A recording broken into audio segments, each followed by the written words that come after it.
Oye, me mandaron el extracto de este MASH, porque estos no son debates. Hay quien llama a estos debates. Los debates tienen una estructura muy distinta a la que se hace con este fulano. Yo he conversado con Jan y con Jan se puede debatir. Con este fenómeno no, porque tergiversa, manipula y utiliza una serie de estrategias antidebate. Entonces él no debate. Él lo que hace es el juego a quien presumimos nosotros le financia la operación. Y es por eso que yo lo llamo monómetro, ¿ok? Porque me recuerda ese dinero ultrajado a nuestra empresa venezolana en Colombia, Monómeros.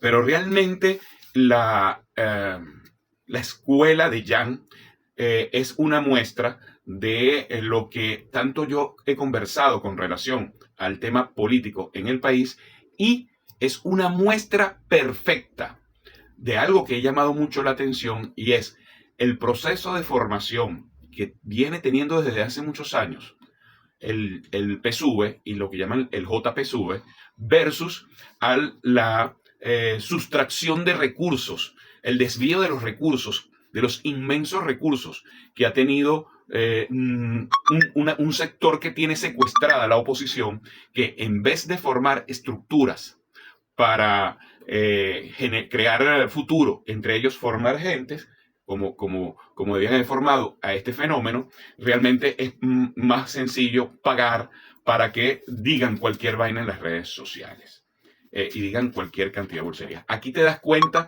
profundidad de pensamiento, independencia en los pensamientos, formación ideológica, amplio nivel cultural, y lo ves en la capacidad de respuesta. Aquí ves guión, cero capacidad de raciocinio, cero capacidad de análisis, solamente repetición y algunas estrategias muy típicas de aquellos que no tienen recursos intelectuales para tratar de salirse de la tangente.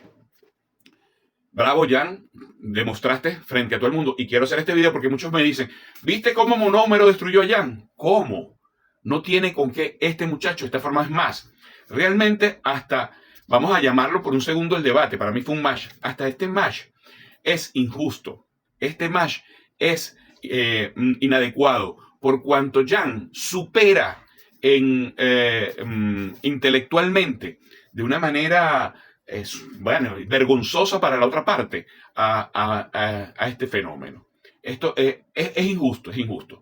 Deberían colocar junto a Monómetro un joven que apenas esté a punto de entrar en todos esos procesos, en todas esas escuelas de formación que tiene el JPSUV, que tiene el PSUV. Yo diría que a Monómetro hay que ponerlo junto a un joven que ya se muestra prorevolucionario de 7, 8 años que los hemos visto hablando de una manera impresionante. Bueno, pero debería ser junto a uno de estos muchachitos porque esto es un error o es una injusticia. Esto supera de manera importante a esto que está aquí. Pero quiero aclarar un par de cosas cuando él nombra a Oscar Pérez y lo que sucedió a Oscar Pérez y lo compara con la Cuarta República.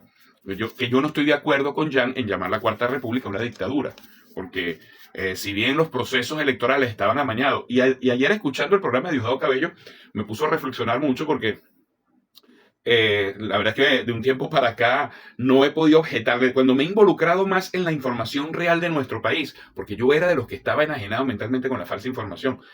Yo no he encontrado hasta los momentos nada que pueda objetar de lo que ha dicho Diosdado Cabello. Mira que lo he investigado para tratar de agarrarle una caída, ¿no?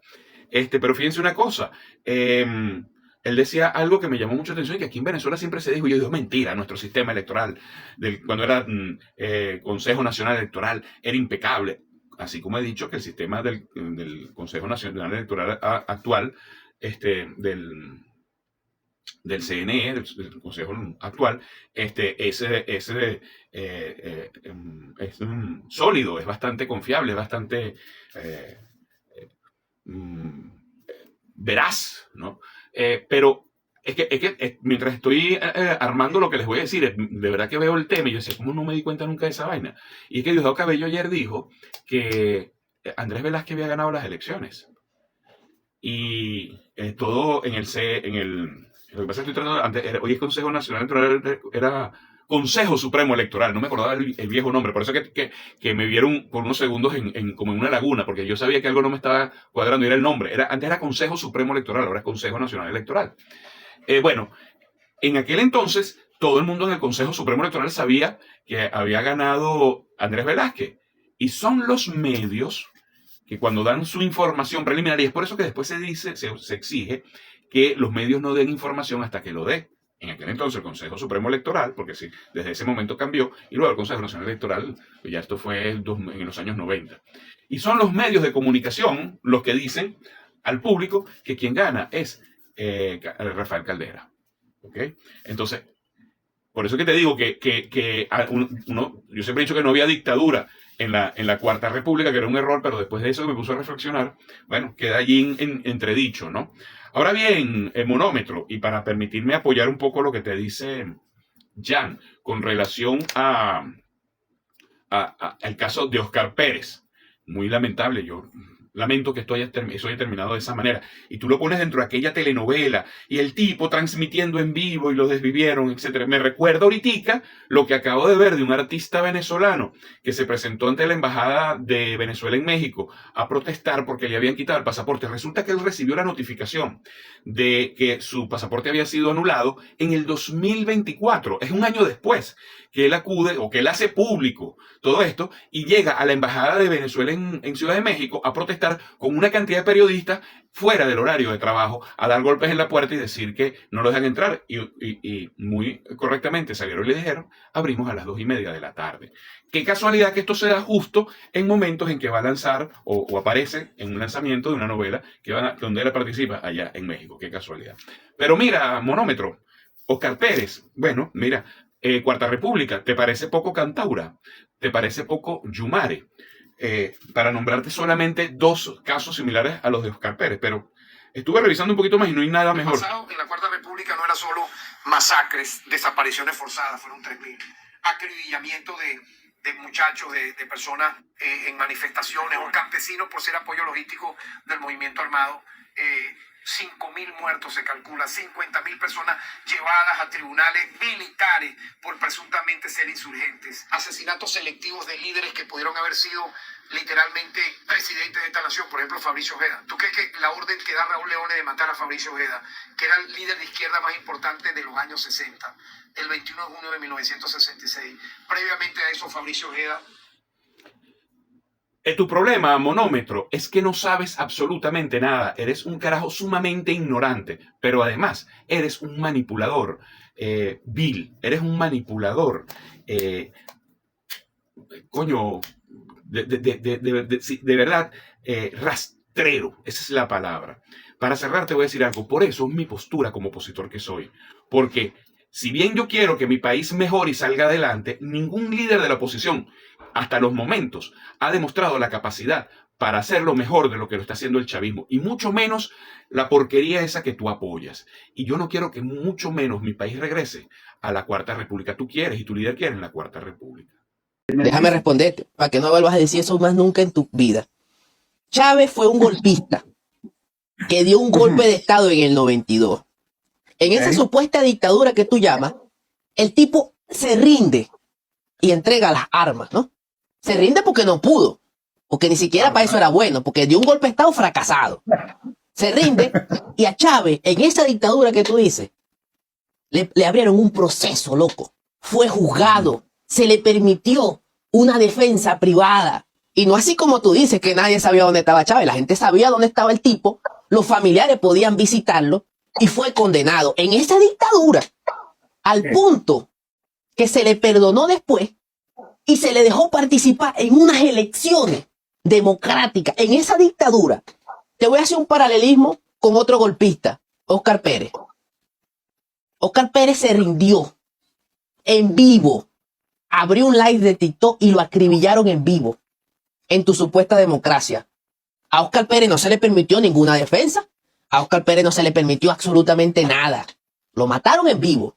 Después que se había rendido no solamente a él, sino a su equipo. Entonces, cuando tú quieras decirme a mí que la Cuarta República, donde tu comandante se le hizo un debido proceso y al punto de que ganó por voto, es una dictadura, hermano, te falta moral. Te falta moral para decirme que la Cuarta era una dictadura. Ahora permíteme... Buenas noches. Ahora permíteme defenderte, ¿no? ¿Sabes? Ese golpista que tú dices... ¿Fue golpista o no fue golpista? Bueno, pero déjame explicarte. Pero pues. fue golpista. Te conozco como que deja apertura para el debate. Tú dijiste algo allí, ahora déjame decir algo a mí. Básicamente, golpista o insurrecto militarmente, Chávez, yo acepto que él se fue con las armas contra el gobierno de Carlos Andrés Pérez, sobre todo después de esa ruptura que hubo entre el pueblo y ese gobierno que de alguna manera impulsó a que un líder militar como Chávez, formado desde la doctrina bolivariana, hiciera que el gobierno de Carlos Andrés Pérez entendiera que este país iba a cambiar para siempre. Y sí, efectivamente, Chávez se lanzó a las armas, asumió su responsabilidad, entregó y dijo que por ahora no se han logrado los objetivos, pero de alguna manera también salvó mucha vida diciéndole a los demás, ríndanse. Y se entregó. Ojo, no creas que Carlos Andrés Pérez puso preso a Chávez porque es que él es un hombre muy bueno, ¿no? Simplemente detrás de Chávez, al lado de Chávez, había un pueblo que lo apoyaba. Cuando Chávez se entrega, pasó muchas vicisitudes en la cárcel. Eso que tú dices que lo visitaba la mamá, el papá, la esposa, hermano. Eso no ocurría así. No. Tanto así, que inclusive se planificó otro intento para derrocar a Carlos Andrés Pérez porque la dictadura continuaba. Pero el que realmente terminó entendiendo el mensaje de que a Chávez no lo podían tener preso, más allá de que Chávez reconoció lo que él hizo y él fue preso. Y Oscar Pérez. Pero déjame terminar. Él aceptó su responsabilidad. Vino Caldera, lo sobreselló. Si usted quiere reclamarle a alguien, reclámenle a Caldera. ¿Por qué Caldera lo sobreselló? Porque el pueblo tenía una presión de que soltaran a Chávez porque estaban de acuerdo con lo que Chávez hizo. Y después, el pueblo lo certificó en 1998 con la elección del presidente Chávez. Ahora me voy al punto para culminar. Pero era una dictadura. Me voy al punto. ¿Y cómo era una dictadura? Pues si el que dio el golpe. Bueno, termina. Tú dijiste que Carlos Andrés Pérez lo perdonó. No, ¿sabes quién perdonó? No solamente una, sino 1000 veces. Hugo Chávez, esa oposición extremista, que logró tumbarlo también en el año 2002, y que tú me pudiese decir, bueno, pero si él dio un golpe de Estado, esto también sí, yo también te daría la razón. Ellos dieron su golpe de Estado, pues, que por cierto, no fue ningún líder de esos que tú sigues hoy en día todavía. Fue un empresario que con todo el emporio y el poder empresarial de Fede Cámara lograron tumbar, y con militares traidores a Chávez, lograron tumbar a Hugo Chávez. Ese se llamó Carmón Están. Aquí quien ha logrado tumbar a un gobernante chavista ha sido los empresarios venezolanos. Jamás ha sido un líder de oposición venezolano. Pero cuando llegó Chávez, rescatado por los militares y el pueblo, lo primero que hizo fue sacar, tú que eres cristiano, un crucifijo y decir, vamos a la paz, pueblo, quédense tranquilos, váyanse para su casa, María Corina te perdono, los padres, los curas, los perdono, tranquilos. Los únicos que quedaron presos fueron unos tipos que lo encontraron armados en Miraflores porque se resistieron a el poder que tenía Chávez junto a su pueblo y los militares que lo apoyaban. Entonces me vas a decir tú a mí que Chávez es un dictador cuando hoy María Corina Machado es quien es, porque Chávez le permitió y la perdonó, porque ella firmó el decreto Carmón Estanga. Pero ¿sabes cuál es la diferencia de Chávez y tu líder? En que Chávez asumió la responsabilidad, tiene cojones y los tuvo, pero ninguno de los opositores que ustedes apoyan tiene cojones porque todos son unos cobardes y lo que hacen es negociar para irse del país.